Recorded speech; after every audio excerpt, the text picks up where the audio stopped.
I said, "Don't touch me." The champagne flute hit the marble, shattering like a gunshot. $1,000 bottle, gone in an instant, just like the silence that swallowed the azure room. Every head turned. Forks paused mid-air. Conversations froze mid-laugh. The music, elegant and rehearsed, stuttered into nothing. The man she'd spoken to, Alexander Hunt, billionaire, philanthropist, the kind of man magazines called untouchable, blinked in disbelief. His cufflinks caught the chandelier light like twin suns. "Excuse me?" Sophie straightened, her pulse hammering. "You heard me?" The maitre d' rushed forward, panic disguised as a smile. "Sir, my apologies." Alexander raised a hand, stopping him cold. "No, let her speak." The air turned heavy, like judgment itself had entered the room. Sophie could feel every eye, every whisper crawling across her skin. Moments ago, she'd been invisible, just another server weaving through silk gowns and glass laughter. Now, she was the story everyone wanted to see. Her hands trembled, not from fear, but from years of quiet humiliation. The kind that builds slowly, through underpaid shifts, spilled drinks, and hands that lingered too long on her waist. He'd reached for her tray a moment ago, careless, condescending, the way men like him always did, as if the people serving them were part of the furniture. She had simply stepped back, said the words, and the world had stopped. Alexander's lips curved, not quite a smile. "Do you have any idea who you're speaking to?" Sophie swallowed, eyes fixed on the stain of champagne spreading across the marble. "Someone who forgot how to say please." A sharp breath rippled through the room. Somewhere near the bar, a voice whispered, "She's finished." Maybe she was. But for the first time tonight, she didn't care, because sometimes dignity costs more than rent, and tonight she was willing to pay it. Alexander leaned back, assessing her like a specimen under glass. "You should leave before I make that decision for you." She didn't move. "Funny," she said softly. "You sound like every man who ever thought the room belonged to him." A single note of music tried to rise again, a violin trembling in the distance, but even it seemed afraid to interrupt. Then, just as she turned to go, her gaze flicked toward his wrist. The sleeve of his suit had slipped slightly. Beneath the cuff, a faint mark, black ink, half hidden in shadow. A compass rose. A date. Sophie frowned, just for a second. Something about it felt familiar, though she couldn't place why. "Go," the maitre d' hissed under his breath. She nodded slowly, stepping away. The crowd parted like glass doors, careful not to touch her. Her shoes echoed against the marble floor, a sound too human for this place. Behind her, the whispers began again. Who does she think she is? She'll never work here again. Imagine yelling at Alexander Hunt. But the truth was simpler. She hadn't yelled. She'd just said no. And in a room where empathy had died a long time ago, that word was louder than any scream. Sophie didn't look back, not even when the elevator doors closed behind her with a hiss like judgment. She pressed the button. For the service floor, chest heaving, palms still trembling from adrenaline. Her reflection in the mirrored wall stared back, pale, furious, alive. What the hell did I just do? The elevator descended, slow and silent. Somewhere above, laughter returned to the azure room like a lid slamming shut on everything human. Downstairs, the air was hot and thick with steam and grease. The kitchen was chaos, the language of survival. Pans clanged, orders shouted, waiters rushed past with trays of perfection that smelled like money. Jesus, Sophie. Carol, the floor manager, met her at the door. "What happened up there? Hunt himself called for you. He's furious." Sophie wiped her hands on her apron. "He touched me." Carol blinked. "What?" "He touched me. I told him not to." "You told—" Carol cut herself off, lowering her voice. "Do you realize who that man is? Alexander Hunt could buy this hotel. He could buy you." Sophie laughed, not kindly. He already thinks he has, Carol exhaled, rubbing her temples. I can't protect you from this. I'm not asking you to. Because somewhere between the spilled champagne and that split-second flash of ink on his wrist, something inside Sophie had shifted. It wasn't just anger anymore. It was curiosity. A strange pull she couldn't explain. The image replayed, in her mind like a haunting. The compass rose. The delicate lines. The date etched beneath it.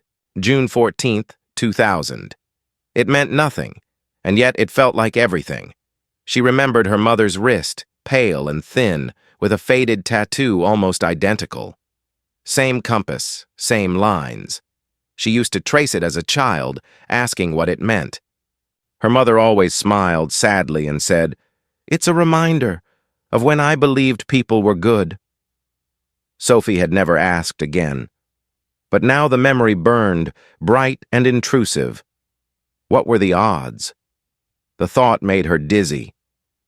She leaned against the wall, trying to slow her breath. Maybe she was wrong. Maybe it was coincidence. But deep down, something refused to let it go. A voice cut through the noise. "Hey, rookie, you okay?" It was Maurice, the bartender. Kind eyes, rough hands. She forced a smile. "Yeah, just tired." He studied her for a moment, then nodded toward the ceiling.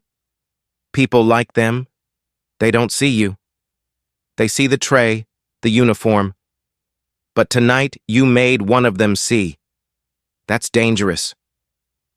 "I didn't do it to be seen." "I know," Maurice said softly. "That's what makes it powerful." His words hung between them like truth too heavy to carry. Sophie stared at the floor, the tile cracked and worn. Upstairs, chandeliers glimmered over men who'd never wondered how rent gets paid. Down here, light was fluorescent and mercy was optional. But she couldn't unsee that tattoo. She couldn't unfeel the strange ache that came with it, half anger, half recognition. Outside, thunder rolled over Manhattan, the kind of storm that made even skyscrapers flinch. Sophie pulled off her apron and headed for the back exit. The night air hit her like a slap, cold, electric, alive. She didn't know why she turned back toward the street entrance, toward the waiting cars and the marble world she'd just defied. Maybe it was defiance. Maybe it was fate. Maybe it was the universe whispering, "Look closer." Because buried beneath ink and arrogance, she'd just seen the first crack in a billionaire's perfect life, and she didn't even know it yet. Rain fell like static against the cab window, Manhattan's skyline smeared in gold and gilt. Sophie sat in the back seat, her uniform still damp with champagne. The driver didn't speak. He didn't have to. The silence said everything. The rich rode to penthouses. The rest rode home to exhaustion. Outside, the city glittered, a cathedral built on unpaid overtime. When the cab turned north past 110th Street, the lights changed. The glow of Fifth Avenue gave way to flickering bulbs and neon pawn signs. The glass towers receded like retreating gods, leaving behind cracked sidewalks, sagging fire escapes, and people who'd learned how to live with hunger. Washington Heights. Sophie paid the fare with her last crumpled tin, mumbling thanks she didn't feel. The driver didn't look at her. He'd seen too many like her. Tired, underpaid, disposable. Her building leaned slightly, as if ashamed to stand upright. The hallway reeked of mildew and fried onions. Upstairs, through a threadbare curtain, a faint cough echoed. "Mom!" Elena Carter's voice came weakly from the other room. "Sophie, you're home early." "Yeah." Sophie hung up her coat, hiding the shaking in her hands. Slow night, that was a lie. Tonight had been anything but slow. Elena tried to sit up in bed, her frame thin as paper. The lamplight caught the edge of her wrist. Pale skin, a faded compass rose, the ink soft from years of wear. Sophie froze. Even now, after 25 years, the design was unmistakable. The same symbol she'd glimpsed hours ago beneath Alexander Hunt's cuff. The same date. The same impossible link between two worlds that should never have touched. Mom, that tattoo, Sophie said softly. Why did you get it? Elena smiled faintly. Oh, that old thing. A memory I should have let fade. With who? Her mother looked away. Someone I knew in college. Someone I lost.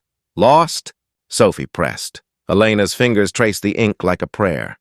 He wanted a life made of numbers and power. I wanted a life made of love. Turns out you can't afford both. Her voice cracked into a cough. Sophie rushed to get water. The cup rattled in her hand. You can't afford both. The words lingered like a verdict. The apartment was quiet except for the rain and the slow ticking of a clock they could barely afford to replace. On the table sat an unopened medical bill, the kind with red letters that might as well have been written in blood. Sophie stared at it, then at her mother, the woman who'd given up everything to keep them afloat in a world that charged interest on compassion. How's the cough? It's fine, Elena lied. I just need rest. You need a doctor. Doctors need money. That shut the room. Sophie swallowed hard. There it was again. That invisible line between those who live and those who merely survive. And tonight she'd seen the other side. Marble floors, crystal glasses, men who never worried about a bill in their lives. He touched me like I was beneath him, she thought bitterly. But his skin carried my mother's story. Sophie turned toward the window. Lightning flashed over the skyline, two worlds illuminated in one breath. Somewhere out there, Alexander Hunt was probably sipping another drink, unbothered. But his secret, whatever it was, had followed her home. And if fate was real, she had just stumbled straight into its crosshairs. Sophie lay awake long after her mother fell asleep, staring at the cracked ceiling. The rain hadn't stopped. It just changed tempo, softer now, like the city was whispering secrets it didn't want anyone to hear. Her mind replayed the night on a loop, the look in Alexander Hunt's eyes, the shimmer of glass before it shattered, and that tattoo, identical. Deliberate, impossible. She sat up, heart pounding. She'd seen too many coincidences dressed up as fate to trust this one. Pulling her laptop from under the bed, she opened the browser. The Wi-Fi was slow, shared with 3 neighbors, but eventually the page loaded. Alexander Hunt, CEO of Hunt Financial Group.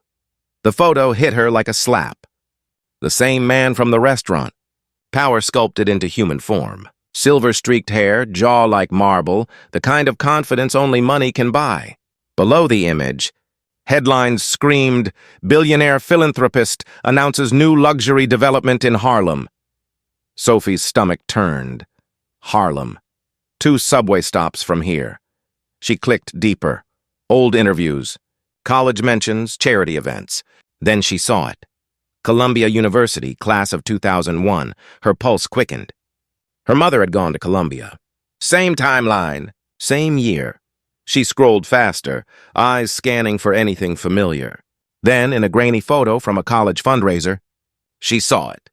Young Alexander laughing with a red-haired girl whose face was turned just slightly away from the camera.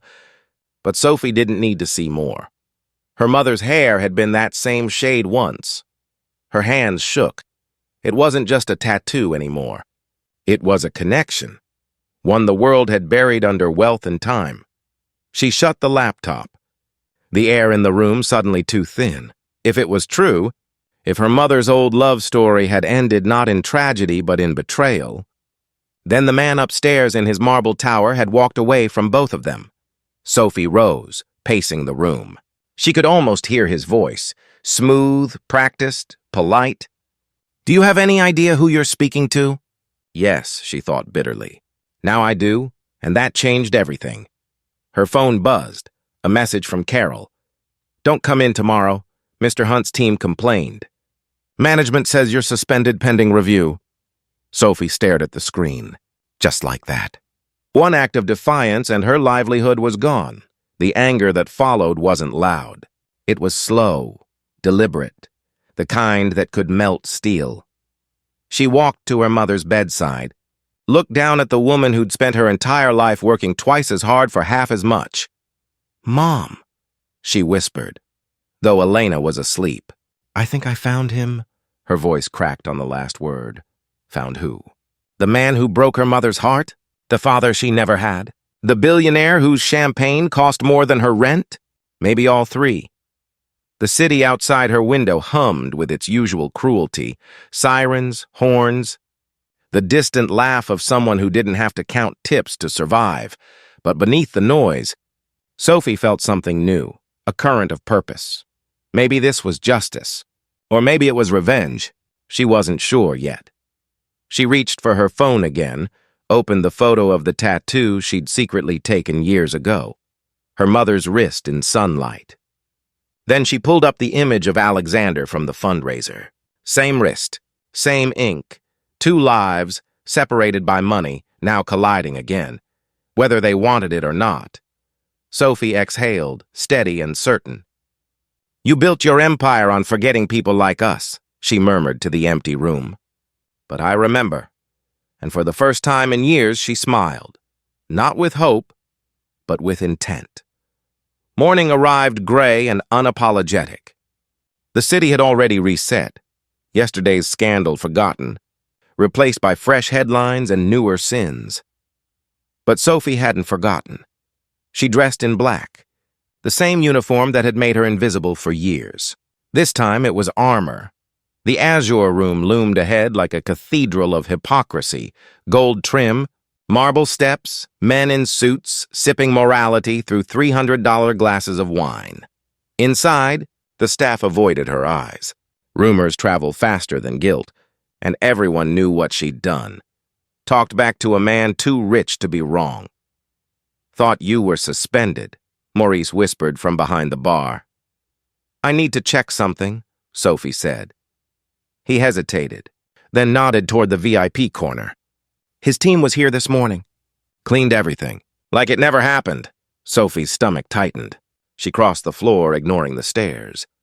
The table gleamed, perfect again, polished into forgetfulness. But near the corner, where the light hit just right, she saw it, a faint scratch in the marble. The shape of a shattered glass, proof that truth had once existed here, however briefly. She knelt, tracing the mark with her fingers. "Miss, you shouldn't be here." The voice behind her was clipped, British, expensive. Sophie turned. A man in a tailored suit stood there, mid-40s, expression carved from authority. "I'm Daniel Keene," he said, "Mr. Hunt's legal counsel. You caused quite a scene last night." Sophie rose slowly. "I spoke. That's all. In our world, that's often enough to end a career." She met his gaze. "Maybe your world needs new rules." He smiled thinly. "I'm here to ensure that doesn't happen."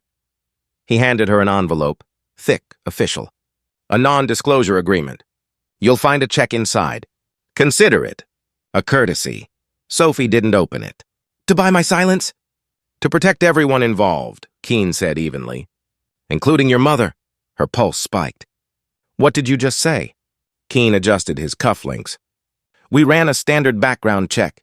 Your employment file, address, family situation. Mr. Hunt prefers to understand potential liabilities." The words hit like ice water. "He knows." She clutched the envelope. "Tell him I don't take bribes." Keene's smile didn't reach his eyes. "It's not a bribe. It's an exit strategy. Take it, Miss Carter. Some doors shouldn't be reopened." She stepped closer, voice steady but sharp. "The kind of doors that hide guilt?" "Guilt," he said softly, "is relative. Truth inconvenient. Choose wisely." He turned and left, the scent of his cologne lingering like arrogance. Sophie stood frozen, the envelope heavy in her hand. For a moment, she wanted to tear it open, to see how much her dignity was worth on corporate letterhead. But then she thought of her mother, pale, coughing, tracing that faded compass with shaking fingers. She dropped the envelope into the trash. It landed with a sound too soft for how final it felt. Morris appeared beside her, wiping his hands on a towel. "Whatever you're doing, kid, be careful. These people don't play fair." "Neither do I," Sophie said. Outside, sunlight slashed between skyscrapers, turning the streets into mirrors. She walked fast, breath sharp with anger and something fiercer. Conviction. Alexander Hunt might own this city, but Sophie was learning its language. It was written in debt and silence, spoken through lawyers and lies, and she was done being fluent in obedience. As she disappeared into the crowd, a sleek black car pulled up outside the Azure Room. Daniel Keene opened the door. Alexander Hunt stepped out, and for the first time in 25 years, the man who thought he controlled every story was about to meet the one woman who refused to let his rewrite stand. He found her before she found him. Sophie stepped out into the noon light, one hand shielding her eyes, the other still trembling from adrenaline. Then she heard the voice, smooth, commanding, the kind that never needed to shout to be obeyed. "Miss Carter." She turned. Alexander Hunt stood by the curb, framed by his car like a confession waiting to happen. His suit was perfect, his face unreadable, but his eyes, they were searching. "I was told you came back," he said.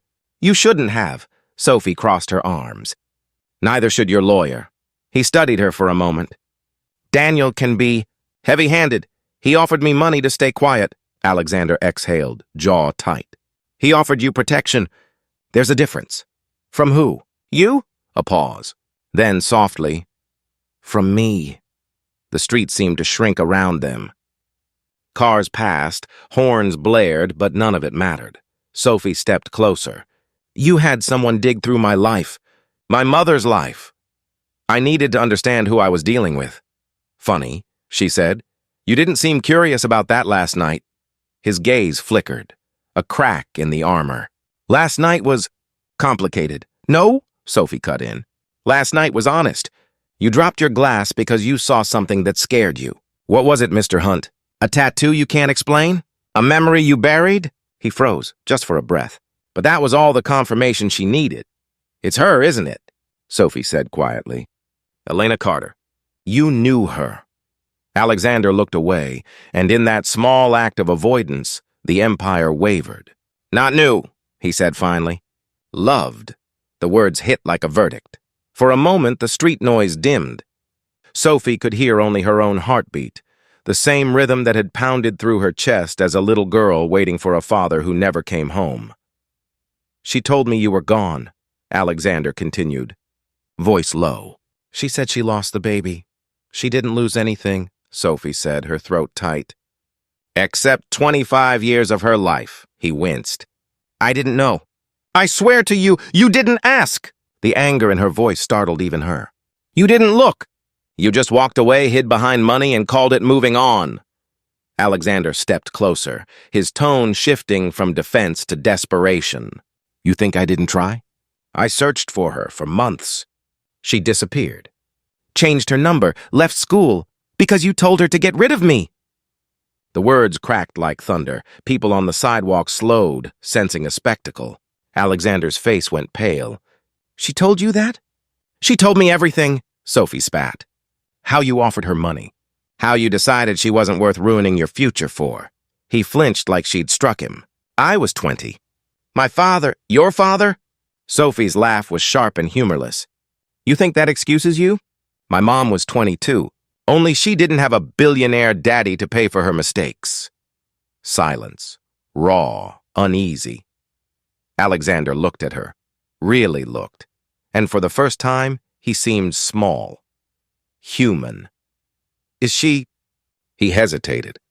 "Is Elena alive?" "She's sick," Sophie said. "Because this city eats people like her alive. Because healthcare is a privilege and empathy is extinct. But you wouldn't know anything about that, would you?" He took a step forward, voice breaking. "Where is she?" Sophie stared at him. At the man who'd built an empire on other people's labor, other people's silence.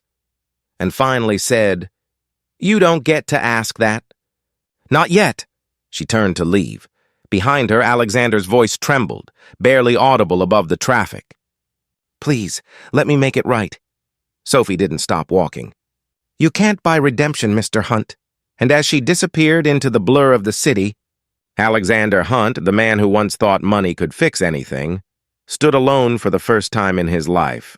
Realizing some debts can't be paid in cash, the city looked different from the back seat of a car when you weren't, the one it was built for, Alexander. Hunt stared out the tinted window as his driver hesitated. At the edge of Washington Heights, the streets were narrower here, the light harsher, the air thick with the smell of rain and survival. He'd read about neighborhoods like this in policy reports, places labeled underserved, underdeveloped, or worse, potential investment zones. But now, sitting here in his $200,000 sedan, those words sounded obscene. "Wait here," he told the driver. "Sir, it's not safe. It's not supposed to be." He stepped out into the street. His shoes, Italian leather perfectly shined, sank slightly into the wet pavement. He looked up at the building Sophie had described. 5 floors, cracked bricks, graffiti that wasn't rebellion so much as resignation. Inside, the stairwell smelled of mildew and memory. Children's laughter echoed somewhere above, followed by a cough that didn't sound like laughter at all. Each floor felt heavier than the last. His world, the one of glass towers and infinite elevators, had no room for this kind of gravity. By the 5th floor, he was sweating. Not from the climb, but from the weight of realizing how much easier everything had always been for him. He paused before the door marked 5C, a name scrawled on duct tape. Carter. He knocked once, no answer. He knocked again. The door opened halfway. Sophie stood there, eyes sharp, expression unreadable. "What are you doing here?" "I came to see your mother." "She doesn't need you." Alexander hesitated. "Maybe not, but I need her to know I'm sorry." Sophie's jaw tightened. "Sorry doesn't pay rent." "I know." He reached into his pocket, then stopped himself. "I'm not here to offer money." "Good," she said. "Because you can't afford what you owe." For a moment, they just stared at each other. Two people divided by decades and choices neither could undo. Then, from inside, a weak voice. "Sophie?" "Who is it?" Sophie turned, the edge in her voice softening. "No one, Mom, just—" But Elena's voice came again, stronger this time. "Let him in." Sophie froze. "Mom, let him in." Alexander stepped forward before she could stop him. The apartment was small, dim, and heartbreakingly clean. The kind of clean born from pride, not luxury. A single lamp illuminated the bed where Elena sat propped against a pillow, thin but defiant. When their eyes met, time stopped pretending it was linear. "Elena," he whispered. Her lips parted. "I thought you'd forgotten how to say my name." He took a hesitant step closer. "I never forgot." "Really?" Her smile was brittle. "You forgot everything else." He couldn't argue. The empire he'd built suddenly felt like evidence in a trial he was destined to lose. "I didn't know," he said quietly. "You told me—" "I told you what you wanted to hear," she interrupted. "You wanted out and I gave you an exit. You didn't earn forgiveness then, and you don't get it now just because you're sorry." Her voice was soft, but each word landed like a gavel. Alexander nodded slowly. "Then don't forgive me. Just let me help." Elena looked at him for a long time. "Help?" she said finally. "You don't help people like us, Alexander. You rescue them, so you can feel better about being the reason they needed saving." Silence hung heavy. He wanted to deny it, to insist his guilt was genuine. But standing in that room, surrounded by peeling wallpaper, medical bills, and 25 years of consequences, he realized she was right. For the first time in his life, Alexander Hunt didn't have the right words or the right checkbook to fix what he'd broken. He only had the truth, and it didn't buy much here. The silence between them was surgical, the kind that doesn't heal but exposes. Elena's breathing was uneven. Sophie hovered nearby, unsure whether to intervene or vanish into the wallpaper. Alexander stood like a defendant who'd already pled guilty. "You shouldn't be here," Elena said finally. Her voice sandpaper and sorrow. "Not in this room. Not after what you did." "I know," he said. "But knowing doesn't make it hurt less." Elena laughed, a dry, bitter sound. "Hurt? You think you know what hurt is?" Her hand trembled as she reached for the small oxygen inhaler on the nightstand. "Hurt is carrying a child alone while the man who swore he loved you learned how to build skyscrapers out of excuses." Heard is feeding a baby on tips while your name shows up in Forbes. Alexander swallowed hard. I never stopped thinking about you. That's the problem, Elena cut in. You thought... You didn't act. The words sliced clean. He tried again. When you told me you miscarried because you wanted me to, she snapped. Because that version of the story was easier for both of us. You gotta stay the golden son. I got to disappear.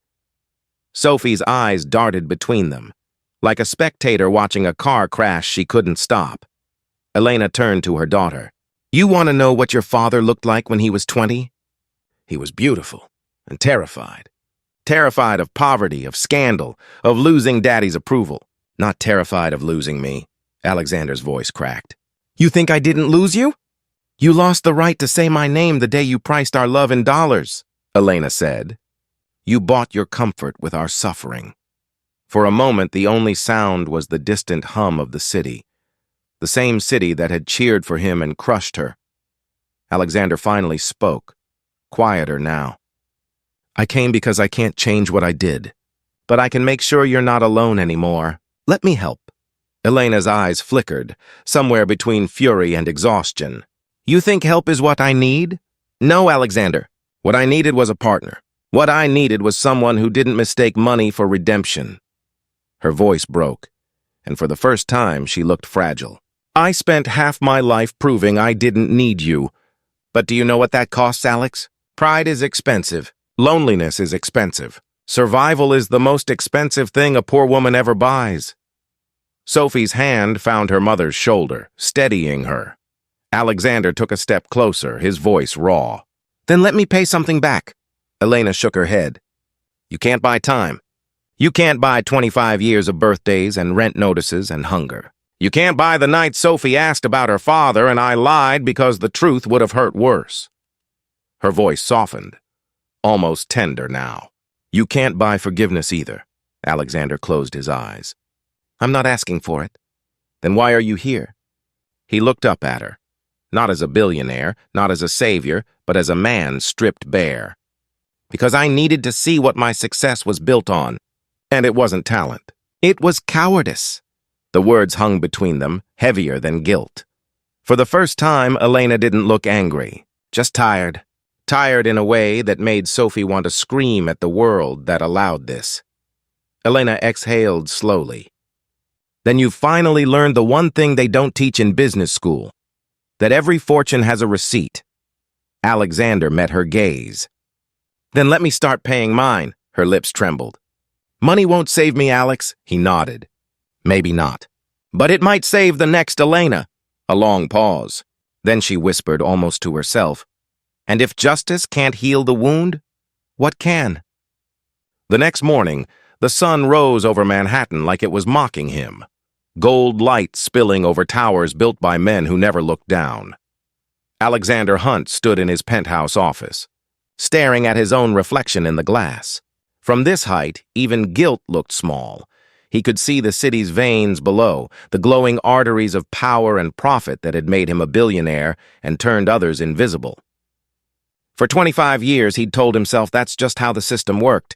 Merit, efficiency, competition. Now all he could see was blood on the marble. He loosened his tie and turned to his assistant, Patricia, who hovered uncertainly at the doorway. Cancel my meetings. All of them, sir. You have the Meridian board in... I said cancel them. His tone was calm, almost too calm. And call Mount Sinai, get Dr. Reeves, Elena Carter. I want her seen today. Whatever it costs, Patricia blinked. Do you want me to set up a private suite? No. He looked out the window again. She's had enough of people making her small to make themselves feel big. Just make sure she's treated like a person. Patricia hesitated, then nodded and left. Alone again, Alexander sank into his chair, elbows on the desk. His empire, hundreds of companies, thousands of employees, stretched across continents. Yet somehow it all felt like scaffolding built to hide a hollow center. He remembered Elena's voice from the night before. Every fortune has a receipt. He picked up a pen. Then it's time to start paying, he muttered. Within hours, his calls went out. To his lawyers, his accountants, his board. I want to liquidate 20% of my personal portfolio, he said. Transfer it into a private trust. Healthcare access. Low-income families. Start in the Bronx and Washington Heights. There was silence on the other end. Then disbelief. Sir, do you realize that's billions of dollars? I do. Investors will think, let them think. He hung up before they could argue. By afternoon, news had already begun to circulate. Hunt Financial founder initiates massive philanthropic trust. The financial world erupted. Was it guilt, strategy, publicity stunt? They called it everything except what it was: repentance. At dusk, Alexander drove himself, no chauffeur, no security detail, back to Washington Heights. The city changed block by block, skyscrapers dissolving into brick, glass into grit. He parked by the curb and just sat there, watching children chase a deflated soccer ball through puddles. Their laughter bounced off cracked walls brighter than anything money could buy. A woman passed by, pushing a stroller and humming to herself. Her eyes met his briefly, tired but alive. He felt something twist inside him, a realization so sharp it hurt. We don't live in the same city, he thought. We just share the same map. He stepped out, carrying a plain envelope. Inside, Elena's medical authorization, a check for immediate care, and a note written in his own uneven handwriting. I can't change the past, but I can start unlearning everything that made me believe it was acceptable. He slid it under her door quietly. Like an apology he wasn't brave enough to say twice. As he turned to leave, the hallway light flickered, just once, before stabilizing. For the first time in years, he didn't feel untouchable. He felt human, and it terrified him. The envelope sat on the kitchen table like a live grenade. Sophie turned it over in her hands again, the heavy cream paper, the sharp black ink. A.H., nothing else. No signature, no flourish. Just initials that weighed more than gold. Inside, a check, a doctor's referral, and a note written in the same clean script. I can't change the past, but I can start unlearning everything that made me believe it was acceptable. A.H. She didn't realize her mother was watching from the doorway until she heard the voice. Low. Cautious, almost afraid. What is that? Sophie looked up. It's from him. Elena's expression froze. Put it away. Mom, I said put it away. Her tone cracked like glass. Sophie flinched but didn't move. He paid for the hospital. For Dr. Reeves, he's buying peace, Elena cut in. And I won't sell it. The air between them thickened.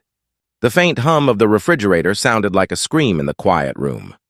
Sophie placed the envelope down carefully. You can't afford to be proud anymore, Mom. Elena turned sharply. And you can't afford to forget who you are. Her cough came hard this time, deep, shaking, cruel. Sophie rushed forward with the inhaler, but Elena pushed her hand away. I don't need pity, Sophie. This isn't pity. Sophie's voice rose. This is survival. Elena's shoulders trembled. I survived before him. I'll survive after him. At what cost? Sophie demanded. You've spent 25 years paying the price for someone else's cowardice. And now, when the bill comes due, you won't even let him pay a fraction of it? Elena's eyes flashed, the same steel Sophie had inherited. You think I want his money? His charity wrapped in guilt? I raised you to stand tall, not bend for the man who left us crawling. Sophie's chest heaved. You also raised me to tell the truth. And the truth is, we need help. Her mother turned away, gripping the counter for balance. I used to believe, Elena said quietly, that if I just worked harder, if I stayed strong, the world would reward that. But it doesn't. It rewards men like him, the ones who make mistakes, then write checks big enough to make everyone forget. She turned back, eyes wet but burning. Don't let his guilt become your gratitude. Sophie stepped closer. Maybe gratitude isn't weakness, Mom. Maybe it's how we start healing. Elena looked like she wanted to argue, but her strength was draining fast. The fight in her face flickered, pride dimming beneath exhaustion. Do you believe he's changed? She whispered. I don't know, Sophie admitted. But I know we can't keep dying on the hill of being right. For a long time, Elena said nothing. Then she sank into the nearest chair, her voice a rasp. Pride is the only thing the poor are allowed to own outright. Take that away, and what do we have left? Sophie crouched beside her, taking her hand. Each other. That broke something. Elena's breath hitched. She closed her eyes. When she spoke again, her tone was softer, almost defeated. If I accept his help, I do it for you, not for him. Do you understand? Sophie nodded through tears. I do. Elena exhaled slowly. Then call Dr. Reeves. Outside, sirens wailed somewhere in the distance. New York's eternal reminder that survival was never guaranteed, only negotiated. Sophie squeezed her mother's hand, her voice barely a whisper. Maybe this time, Mom. The cost of living doesn't have to be dignity. The walls of Mount Sinai gleamed like they'd been polished with privilege. Sophie sat beside her mother in the waiting area, trying not to stare at the chandelier above. It looked like something torn straight out of a cathedral. Even hospitals here had better lighting than the homes in Washington Heights. Across the room, a man in a charcoal suit stood perfectly still, eyes locked on the reception desk. Alexander Hunt, billionaire, benefactor, and ghost from another life. When he spotted them, he didn't smile. He just approached quietly, as though afraid his wealth might echo. Elena. His voice was soft, stripped of its usual authority. Elena glanced up but didn't rise.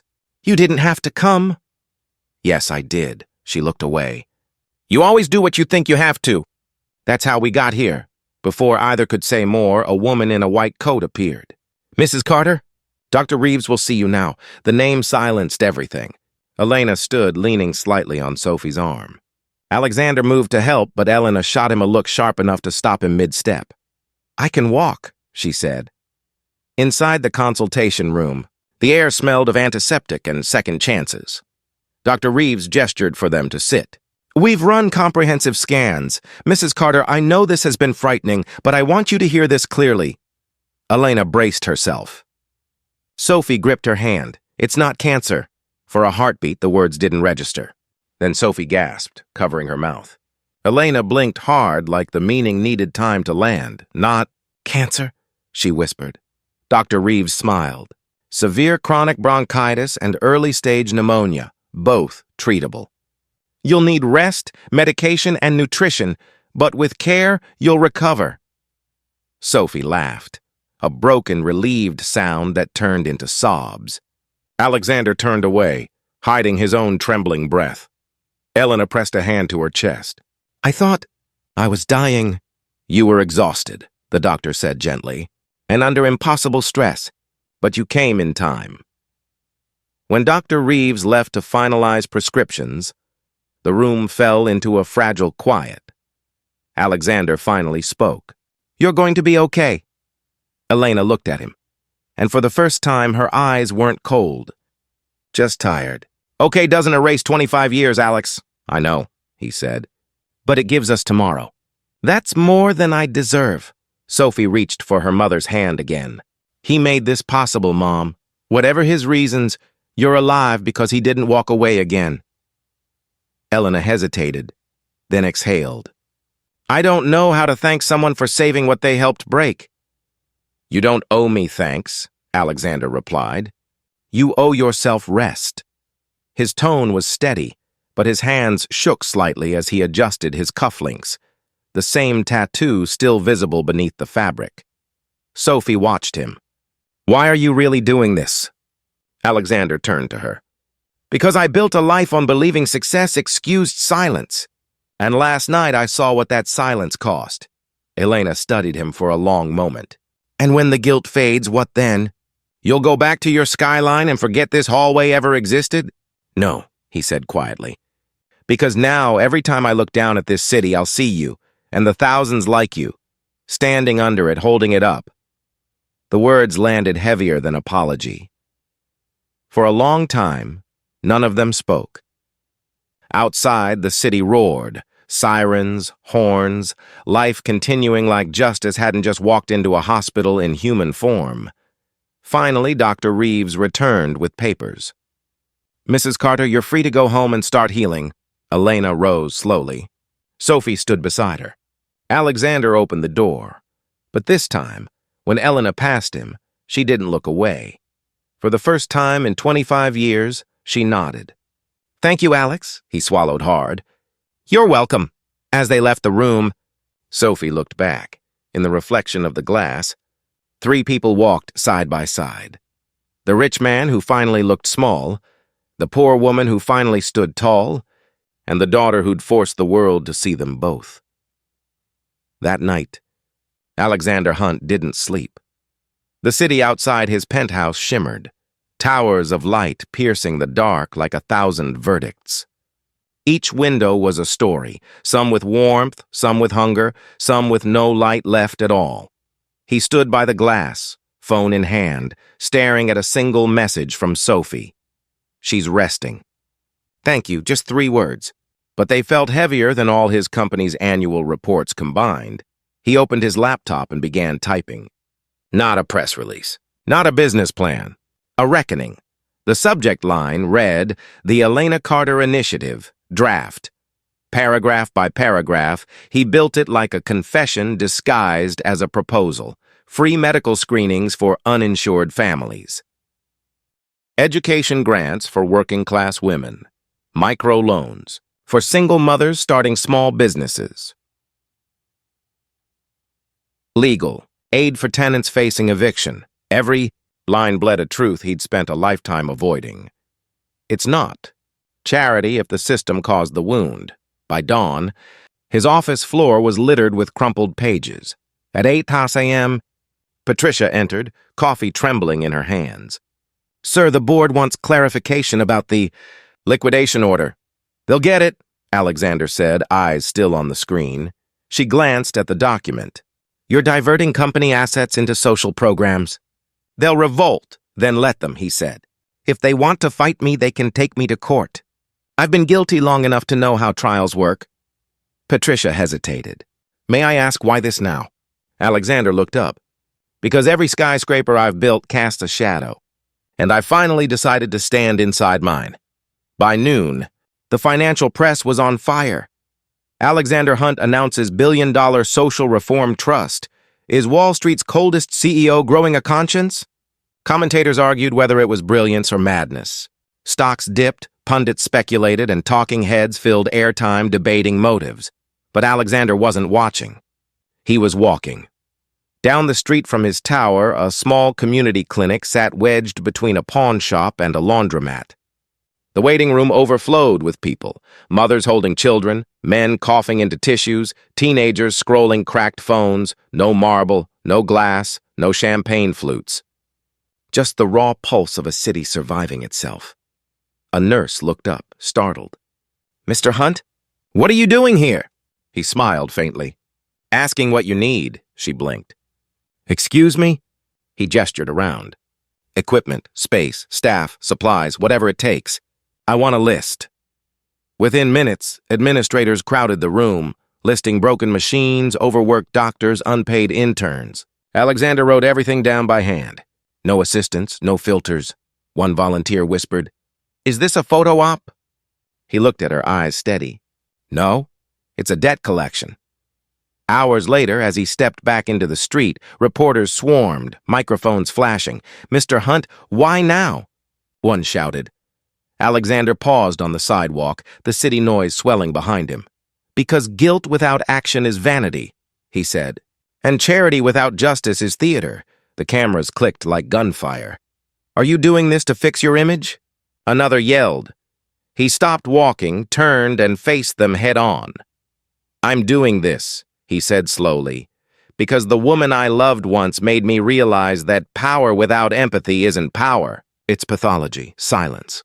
Then the shutters resumed, faster than before. When he finally reached his car, he didn't drive home. Instead, he texted Sophie again, "Tell your mother I'm not finished." Then, after a long pause, another message. "We're building something that should have existed long before us." The auditorium wasn't grand. Just a converted community hall in the Bronx with folding chairs, fluorescent lights, and a banner hung a little crooked. The Elena Carter Foundation, health and education for every family. But to the people inside, It felt like revolution. Elena sat in the front row, pale but radiant, wearing a simple cream dress. Sophie stood beside the podium, her notes trembling slightly in her hand. Cameras clicked from every corner. The crowd, nurses, teachers, mothers, activists, waited. Then, from the side door, Alexander entered. No security, no entourage. Just a man in a dark suit who looked out of place and, for the first time, didn't try to hide it. The whispers followed him like shadows. That's him. The billionaire. The man from the story. Sophie caught his eye and gave a small nod. Not forgiveness. Not yet, but permission. She stepped up to the microphone. 6 months ago, she began, her voice steady despite the tremor in her fingers. I was serving cocktails to men who spent more on wine in one night than my mother and I earned in a month. A ripple moved through the crowd. And then, a tattoo. A single tattoo on a wrist I could never have imagined touching my world, changed everything. She paused, letting the silence tighten. Tonight, we're not here for charity. We're here for justice. The kind that doesn't come from courtrooms or stock exchanges, but from conscience. The audience leaned in. This foundation isn't built on generosity, Sophie continued. It's built on guilt turned into action, on mistakes turned into movement. It's about mothers who shouldn't have to choose between food and medicine, and daughters who shouldn't have to give up school to keep the lights on. Applause broke. Hesitant at first, then swelling like thunder. Alexander rose from his seat and walked to the stage. He didn't need an introduction. He faced the crowd, his usual boardroom confidence replaced by something raw. My name, he said, is Alexander Hunt, and I built an empire on indifference. Murmurs rippled again. For 25 years, I believed success excused silence. I told myself I'd earned my comfort, that others simply hadn't worked hard enough. But comfort built on inequality isn't achievement. It's theft. He turned toward Elena in the front row. There's a woman sitting here who taught me that every profit margin has a human cost. That every luxury I enjoyed came with someone else's exhaustion printed in fine print at the bottom. Elena's eyes glistened, but she didn't look away. Alexander took a breath. So today I'm signing over $1 billion of my assets to this foundation. Not as charity, as restitution. Because wealth means nothing if it doesn't return to the people who made it possible. The room erupted. Reporters scrambled to record every word. A voice from the back called out, "Why name it after her?" Alexander smiled faintly. Because she's the proof that strength doesn't need headlines. Because Elena Carter represents every woman this city forgot. He stepped aside, gesturing to her. The woman this is all for. Elena rose slowly, gripping Sophie's hand for balance. When she spoke, her voice was soft but carried through the room like judgment and mercy intertwined. I didn't ask for this, but I won't refuse it. Not for me. For those who still think suffering is their fault. She turned to Alexander. You can't undo what's been done, Alex. But maybe you can make sure the next man like you never has the chance to do it again. The room fell silent, heavy with something holier than applause. For a long second, no one moved. Then Sophie's voice broke it. This isn't the end of a story, she said. It's the opening statement of a new one. Applause thundered, echoing off the old brick walls like a verdict. Delivered at last. The afternoon, sun draped the NYU campus in gold, that kind of light, that made even old brick look forgiving, rose. Of graduates in violet gowns filled the courtyard, caps trembling in the breeze. At the center stage, Sophie Carter Hunt adjusted the microphone, her diploma still warm in her hands. The crowd murmured, half expecting another standard valedictory speech about ambition and gratitude. But when Sophie began, her voice carried the weight of 2 generations. 2 years ago, she said, I was a waitress who thought the world had already decided my story for me. Silence rippled through the courtyard. I believe some people were meant to climb towers, and others were meant to serve drinks beneath them. That's what poverty does. It rewrites your dreams in smaller handwriting. She paused, scanning the faces in front of her, students, parents, cameras, her mother, and Alexander sitting side by side in the front row. But then one night, Sophie continued, I met a man who had everything, except the truth. And when the truth finally found him, it broke us both open. A murmur swept the crowd. She smiled faintly. Don't worry. I'm not here to tell you a love story. I'm here to tell you a story about accountability. Applause began softly, then quieted as she leaned closer to the mic. See, forgiveness isn't a moral favor we hand out to make ourselves feel virtuous. Forgiveness is an act of rebellion. It says, I will not let your mistakes define my worth. Her voice steadied, the rhythm of a heartbeat behind every word. My mother taught me that strength isn't silence. It's surviving loudly. She raised me with nothing but her will and her worn hands.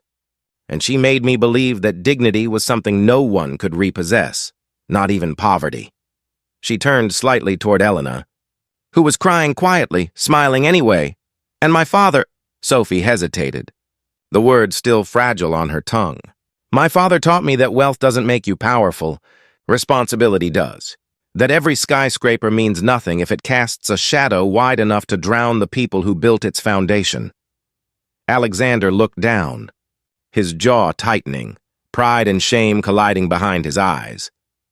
So today, Sophie said, as I stand here in this robe that cost more than our monthly rent used to, I want to say something to everyone still standing in the shadows. You are not invisible. You are not small. You are the ground this world stands on. Applause rose again, this time unstoppable. And to those in power, she added, voice sharp as glass, remember, success without conscience isn't success. It's amnesia. A pause. Because the moment we forget who holds the door open, who cleans the floors, who raises the children that keep our cities alive, we lose more than morality. We lose our humanity. The words echoed through the courtyard, ringing louder than the applause that followed. Sophie took a breath, her eyes glistening in the sunlight. This diploma, she said, holding it up, isn't just paper. It's proof that stories can be rewritten, that broken things can be rebuilt. That forgiveness, real forgiveness, and isn't about forgetting. It's about building something stronger from what was destroyed. She looked down at her parents, the mother who'd given everything, and the father who'd finally learned how to give something real. It's never too late, she said softly, to rebuild what you broke and call it love. The audience stood as one, the applause roaring like absolution. Elena rose first, tears cutting through her smile. Alexander joined her, his hands shaking as they clapped for the daughter who had turned their mistakes into a manifesto. In that sound, applause, laughter, sobbing, Manhattan felt for a moment like it had a conscience again. 5 years later, the classroom in Harlem smelled of chalk dust, crayons, and possibility. Sunlight spilled through tall windows, washing the chipped walls in warmth that no renovation budget could buy. At the front of the room, Sophie Carter Hunt wrote a single sentence on the whiteboard. Every story has the power to change someone's life. The children leaned forward, eyes bright. Fourth graders, loud, curious, unfiltered, but in that moment, perfectly silent. Sophie turned and smiled.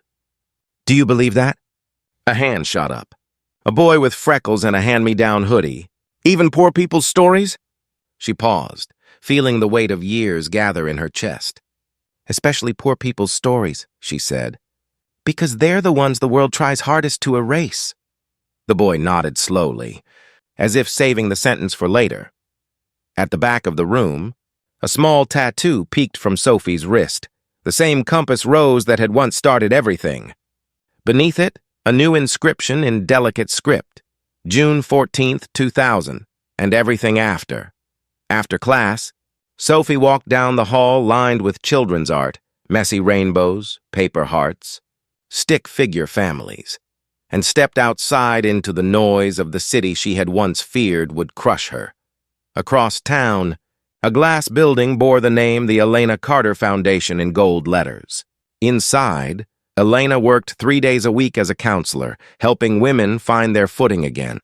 No longer frail, she moved with quiet authority, the kind born not of wealth, but survival. When she spoke to struggling mothers, her voice carried the weight of someone who had been them. not just helped them. And on the top floor of that same building, Alexander Hunt sat in a modest office. No skyline view this time. Just a framed photo. Sophie at graduation, Elena smiling beside her, 3 hands stacked over one another. He was reading a letter.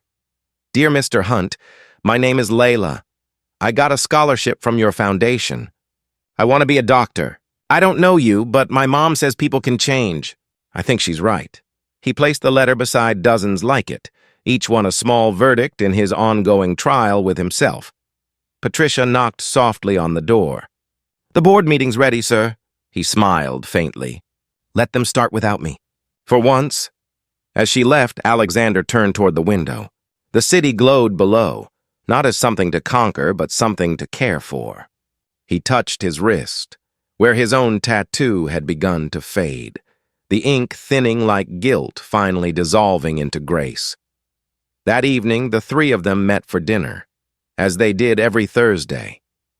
No cameras, no speeches, just food, laughter, and the easy silence of a family that had earned its peace the hard way. "Guess what?" Sophie said, setting down her fork. "One of my students wrote an essay about justice today. He said it's when people fix the things they didn't break." Elena chuckled. "Smart kid." Alexander nodded, eyes glinting. "Smarter than we were." Sophie looked at them both.